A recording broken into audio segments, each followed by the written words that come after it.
All the slides presented here belongs to their respective owner. I or the channel does not claim any rights over them. Hello everyone, I am Shahan Laik, third year medical student, and today I will discuss about a very important topic, and that is Guinea worm disease, that is known as dracunculiasis. Dracunculiasis. So what is dracunculiasis? What is Guinea worm disease? What is this disease and how it is formed? You can see in the picture how a very long thread-like worm is coming out from a wound in the leg. So what is this disease? I will tell details about the disease, the pathogenesis, the treatment, the diagnosis, and everything details in this video. So watch this video continuously and do not skip the video, and you will get to know about this very interesting topic of Guinea worm disease or dracunculiasis.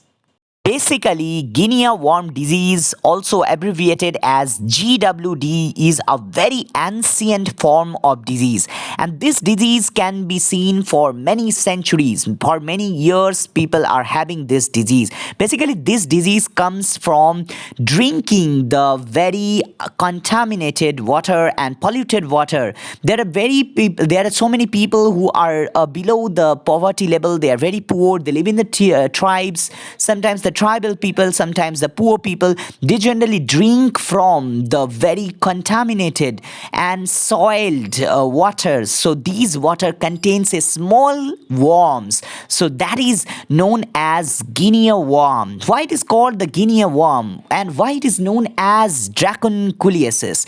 So basically in this video I will clear everything. So what's this video? Guinea worm disease. The name Guinea worm actually means dragons, small little dragons, because of the worms. These worms are very long and thread-like worms, and they live in the dirty water, and they generally live inside a very is a copepod. A copepod. What is a copepod? Copepod is basically a kind of flea, water flea that remains inside the water, and these worms remains in the copepods, and they actually go on with their life cycle. So Guinea worm disease, GWD, is an ancient disease. For many centuries, people are fetching water from the poor water contaminated water, and that is why they are having these Guinea worm disease. And this disease is related with this little dragons, that is the Guinea worm, and that is why the name dracunculiasis. Dracunculiasis means it is related with these long thread worms. So you have got what is the name of the disease and why the name is like that. So the presence of dracunculiasis is known for centuries. It is a very age-old disease. You can understand it. Carolus Linnaeus postulated that the fiery serpents are actually parasitic worms. So basically, when the older days, the people don't know the cause of this disease, they got swellings in their legs, they got readiness, they got fever-like symptoms, and they are having vomiting and all these conditions. So basically, the people think that they are serpents. These are fiery serpents that are there inside their body and that comes out. So basically, Carolus Linnaeus actually told that these fiery serpents were actually the parasitic worms. So you can understand that these parasitic worms cause a condition known as dracunculiasis or Guinea worm disease. Basically, this disease can be found in the South Africa and different African countries, Sudan and all these places. Mainly there are 4 countries. I will tell you details about the countries and all these conditions. Now the first is this one. Remember this name, that is the GWD. The Guinea worm disease is caused by Dracunculus medinensis. It is caused by Dracunculus medinensis. So what is Dracunculus medinensis? Dracunculus medinensis is a nematode that causes this disease, and you can see the picture how it looks under the microscope. So male and the female, generally the male is smaller in size, and lengthwise the females are larger in size, maybe many inches they are long. So you can see that you can put the female worms in a jar, and you can see the right side picture how a female worm is kept in a jar and how it looks. It is basically a long worm, a thread like worm, and white is color generally, and it comes out from the wounds of the patients, and it is very painful when the worms come out from a particular part of the leg, basically the ankles. Why the ankle? That is also a question, because maybe generally the ankles and all these places are cooler parts, so the worms generally try to come out from the cooler parts, but during coming out it creates a swelling, it creates painful, it creates readiness, it creates a lot of edema there. So it is really very painful when the worms come out, and the worm do not come out the whole length. When the worms come out, it comes out bit by bit. So you have to understand when this worm is coming out, try to feel the situation, try to understand it, how the worm is coming out from the wound, from a particular wound.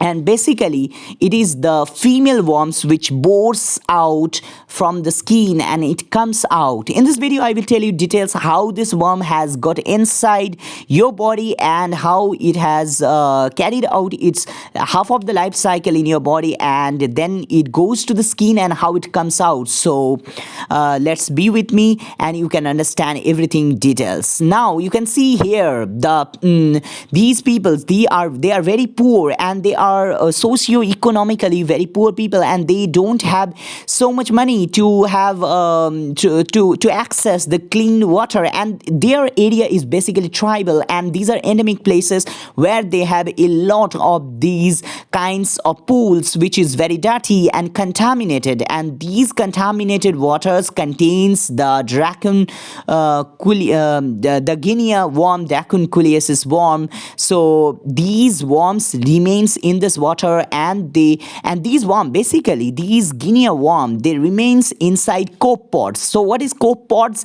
Copepods, COPEPODS. Copepods are basically the cyclops. These are the water fleas. So they remain inside the water. They are carrying out their life cycle, and in a part of their life cycle, basically they take these worms, and the worm grow inside the cyclops or the copepods. And when these people, the poor people, the tribal people, they take the contaminated water, they drink the contaminated water without filtering this water. So these cyclops, these copepods, they come inside their mouth, and it goes into the stomach, and from the stomach sometimes they goes past to the intestine, and sometimes from the stomach these worms, you can see how these Guinea worms are coming out, and it goes and attach with the part lining of the stomach, and then it goes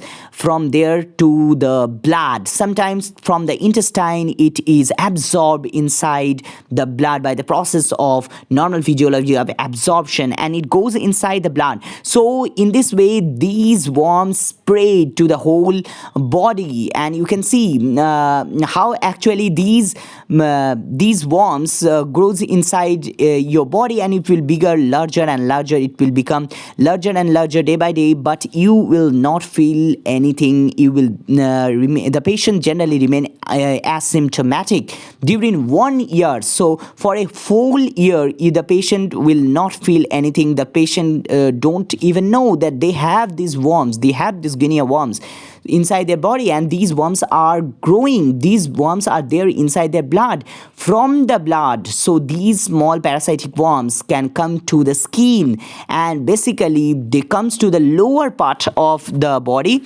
to the limbs, and generally it doesn't matter, like they not only it can come to the lower part of the body, it can basically come out to through any parts of the body, but generally speaking it is found out that these worms generally travel to the lower part of the body, basically the ankles and the feet and all these places. You can see here, this is the medinensis.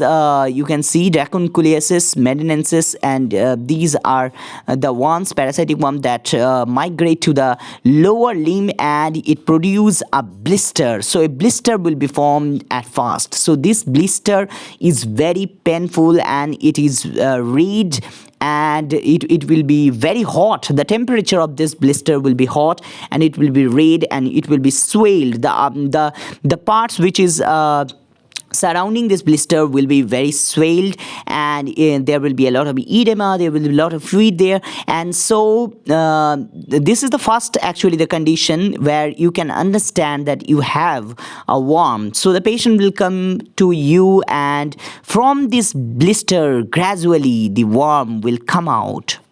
This is actually the cyclops, the copepods, which I was talking about.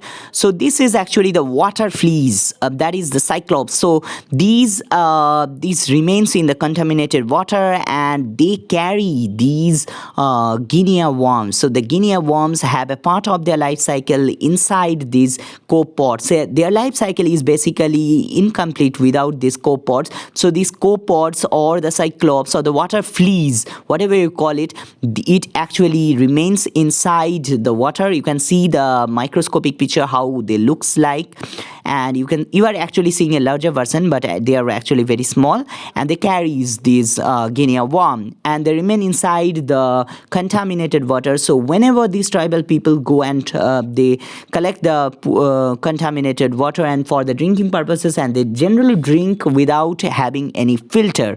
So they do not use a filter because they don't have education and they don't know about the disease. So these cyclops come inside their body, and these cyclops are having this guinea worm. So the guinea worm now starts its cycle in human being. Basically, after the blister has been formed, after some days you can see these blister breaks out, and you can see the white threaded worms, the guinea worm is coming out. So at that time the patient can understand that they had having the worm, the guinea worm inside them. And basically they go to the local nurse and the trained health workers. They generally take out the worm, but the worm do not come out fully at a time. So at the time it is a very painful condition. It is red, and it is swollen. It is an inflamed condition. It has edema. So generally when the worm is coming out, it will take many days. It is not completed in a day or 1 day session or 2 day session. It is generally a 7 days session, or it may take weeks to complete the session. That means the worm come out inch by inch, or very little by little, and it will take a lot of time. Every day dedicated works are needed for taking out of these worm bit by bit, and the health workers have to be very patient. They have to be very dedicated to take out the worm from that patient, because it is very painful condition and the patient suffers a lot from this condition. Now, what is the way in which Dracunculus medinensis is extracted? So generally it is extracted by taking out the worm, and it is wrapped with the help of a stick. It may be, you can see in the picture, it may be a small stick, it may be a matchstick. Generally these are used for taking out of the worm, and the worm is wrapped, and little by little the worm comes out. You cannot take the worm in a rush, because the worm is actually entangled. The worm is actually with the blood vessels, with the nerves, and with other microstructures which are there inside that place. So it may damage that particular things. So if you take out the worm in one go, then the worm may damage the nerve, the worm may damage the blood vessels, it may create hemorrhage, and all these things will be there. So the worm, as the worm comes out little by little, inch by inch, you will just have to be very patient, and you have to roll the worm in the on the matchsticks, or sometimes it may be a small stick, and you have to wait, and you have to make a bandage, you have to make a gauze, and you just have to fix it. And every day the patient will come to you, and you have to dress, you have to open the gauze, and you have to do the same thing, that is rolling out the worm, which is rolling the worm for a few centimeter or few inch, and then again the patient will go away. So this session must be completed, and after maybe it may take 1 week or maybe 2, or it may be in 4 days or 5 days, so it depends. Basically, you have to wait till the whole worm, the long worm that comes out, and you have to give the basic medications like antibiotic. You may give metronidazoles and all these antibiotics, so that the bacteria and all these do not grow. So you may give antibiotics, and you may also give antiparasitic medications. And after that, when the wound generally, the ulcer or the wound, or that place totally heals and there is no swelling, you check, then you can ask the patient that they can go home. So basically, what is the pathology? What is the clinical manifestation? What is the symptoms? How can you understand that this patient is having the guinea worm, or how the patient comes to you, present to you as a clinician, what you will do? So basically, I will discuss about this. Now, pathology.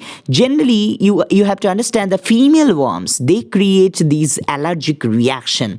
So you will get a kind of rash. Sometimes a rash is there inside on the patient body, and these rash can be very itchy. So you can understand you are having a rash, it is very itchy, and sometimes you may have vague symptoms, like you are having nausea, you are having vomiting, you are having diarrhea, you are having dizziness, you are having edema. So you have to understand that these may be the symptoms for the patient having the guinea worm. So you have to observe the place where the edema has developed. Generally, if the edema is in the lower part of the body, on the leg, sometimes the edema can be on the thigh, sometimes maybe on the near the knee, sometimes near the ankles, and sometimes maybe in the hand also. So it depends generally where the worm, the female worm basically wants to come out. So you have to understand the symptoms: the rash accompanied by severe itching, nausea, vomiting, diarrhea, dizziness, edema. So you have to understand this, and you have to just look in the skin. If you are finding any reddish color, and you are having a reddish papule, you are having any blister that is there, and these are and these blister will be local, and it will be very itching, and you have to understand this. These blister, the patient will complain of burning sensation. It is very intense, and it is very intense pain, it is intense burning, it is very painful condition. And as the blister ruptures, so you will get the abscess, and these abscess which is coming out, the pus which is coming out, is very painful. You have to understand this condition. And secondarily, if the bacterial from that wound also the bacterial infection can spread, so you have to, as a clinician, you have to take care of the bacterial infection also. So you can give the patient, prescribe the patient's antibiotic also.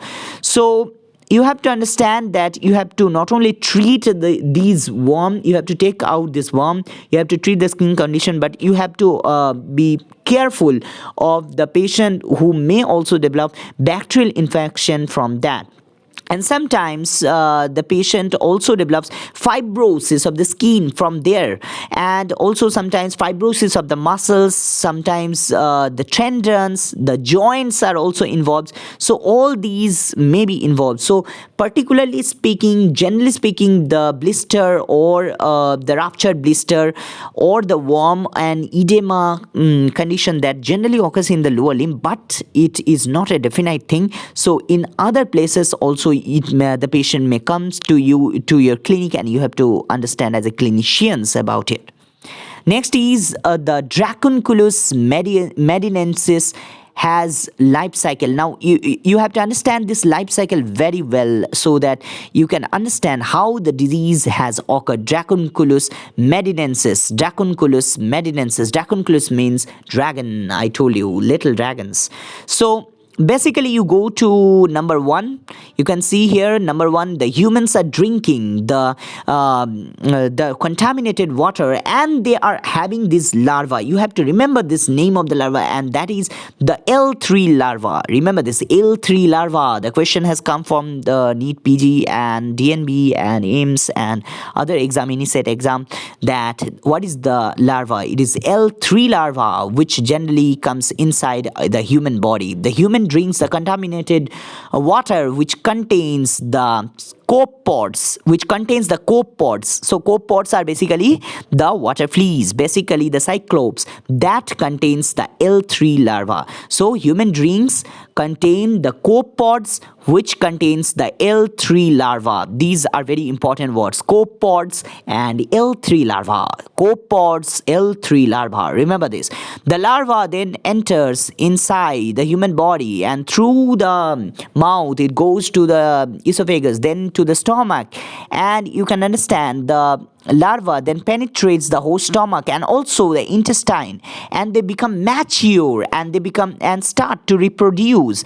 And you can understand the fertilized female worms then migrate. They do the migrations. The fertilized female worms migrate. So remember, which one migrate? Not the male one, the female ones. They migrate to the surface of the skin, and basically they go to the lower part of the skin, lower part of the body, and basically they go near the ankle. I told you.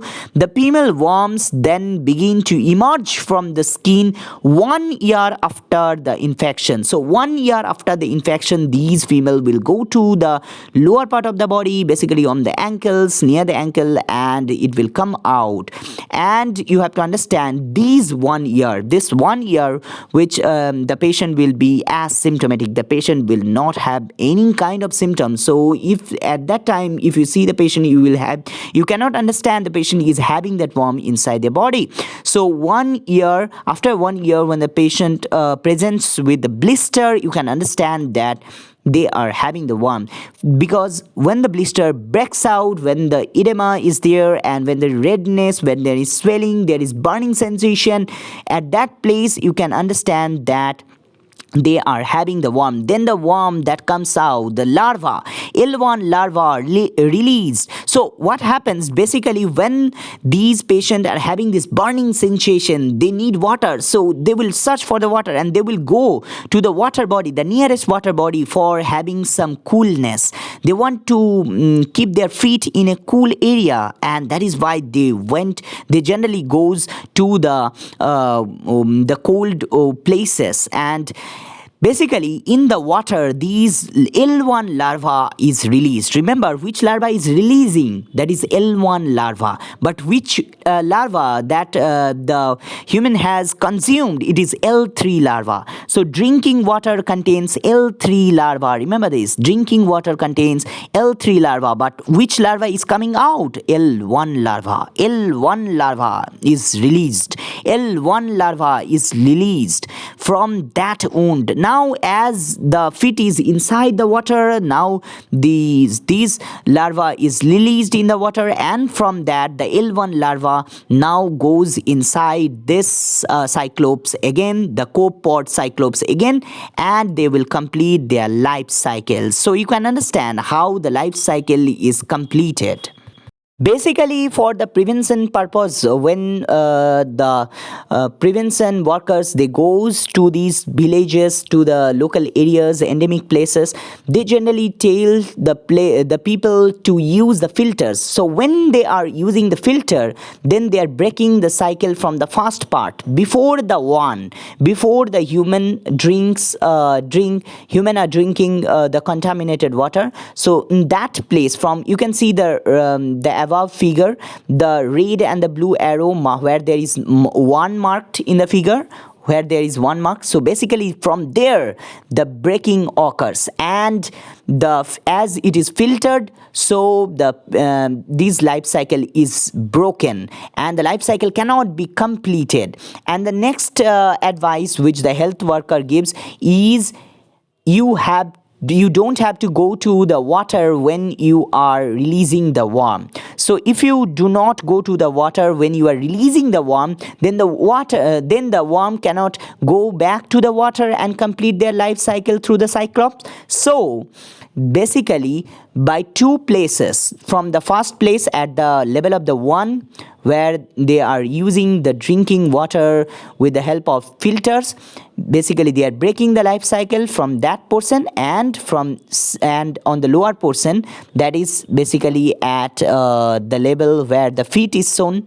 So at that level, so these 2 levels, the upper part and the lower part, you can understand how the life cycle of these cyclope is broken, and the life cycle is not completed. So in this way, Dracunculus medinensis life cycle is broken.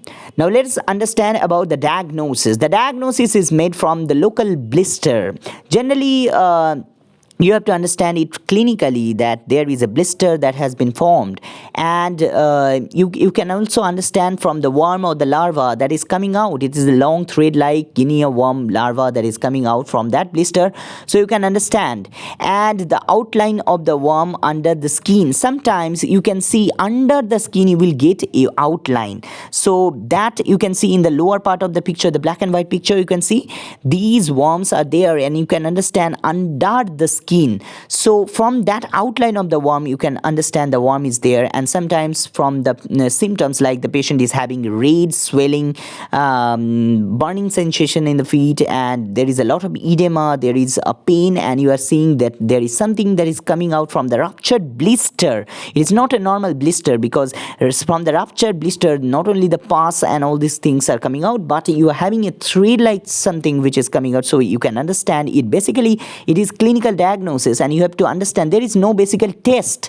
There is no basic test or laboratory test by which you can understand it. So you have to observe and understand. Some people also claim to have able to feel the worm moving inside their skin, and some patient may come to you and they may report that they can feel the worm, they can understand that the worm is inside their body under their skin and it is moving, and you can basically know that they are having the worm inside their body from the conversation or from the history itself.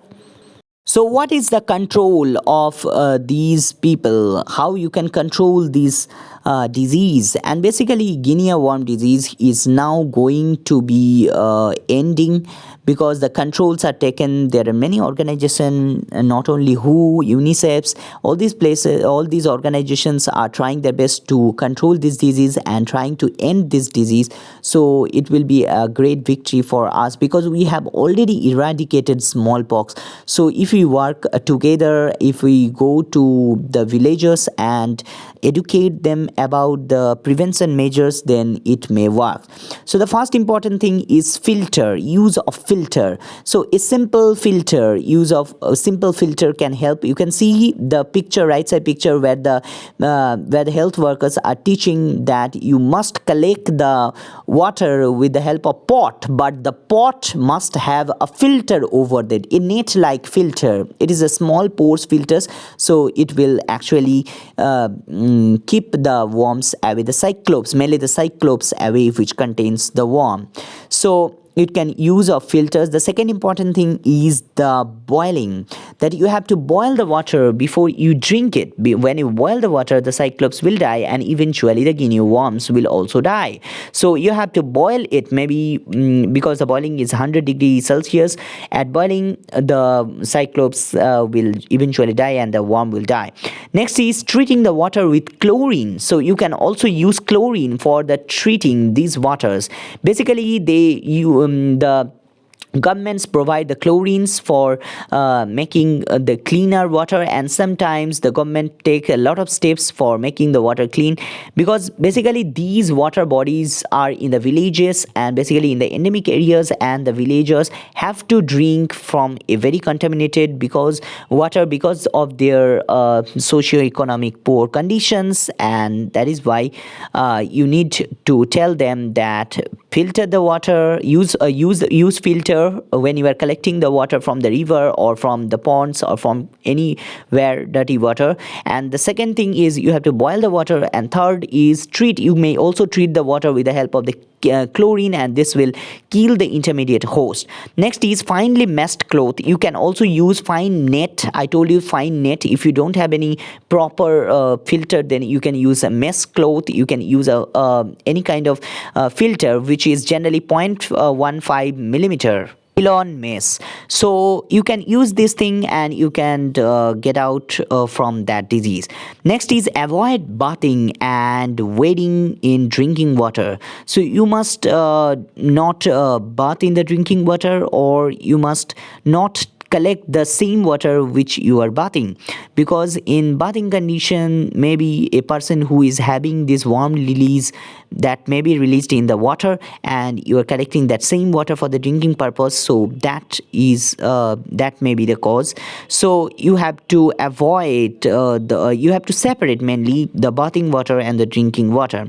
Next is village based volunteers should be appointed, and they must teach the villagers for the use of the cloth filter and also clay pots to filter the drinking water. They have to make the people understand about this filter technology, and so that the villagers can save themselves from a very dreadful disease, that is dracunculiasis.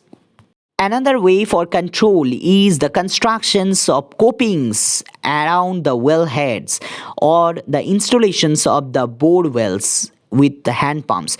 Now let me define these terminologies. What is copings, what is bore wells, and what is this what I am talking. Now boreholes or bore wells, whatever you call it, are actually a very deep and it is a narrow well. You can see this picture. This is actually a bore well or a deep narrow well that actually helps to take the water from that place. And next is the coping. So what is coping? Coping means actually cap, to cap or cover the well. That is known as coping. So coping is a cap or cover over the well. Next, you can also you have to just do all these things because you have to prevent the copepods growth by controlling the sunlight. So if you control the sunlight, then you can prevent the copepods, the cyclops that generally carry the worm. So you can prevent the cyclops, you can prevent the worm by controlling the sunlight. So basically you are controlling the sunlight by creating borehole or creating by using coping. And basically light increases the food source for the copepod.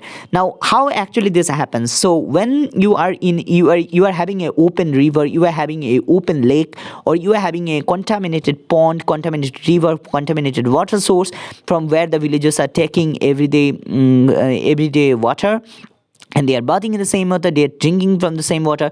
So basically when they are using the same water, and these water bodies are generally having sunlight, a lot of sunlight is there outside, and there is no shade over this. So these sunlight helps in the growth of these copepods, the cyclops, the water fleas that grow very well. They flourish very well. They generally grow because they are getting the sunlight that is required for their growth.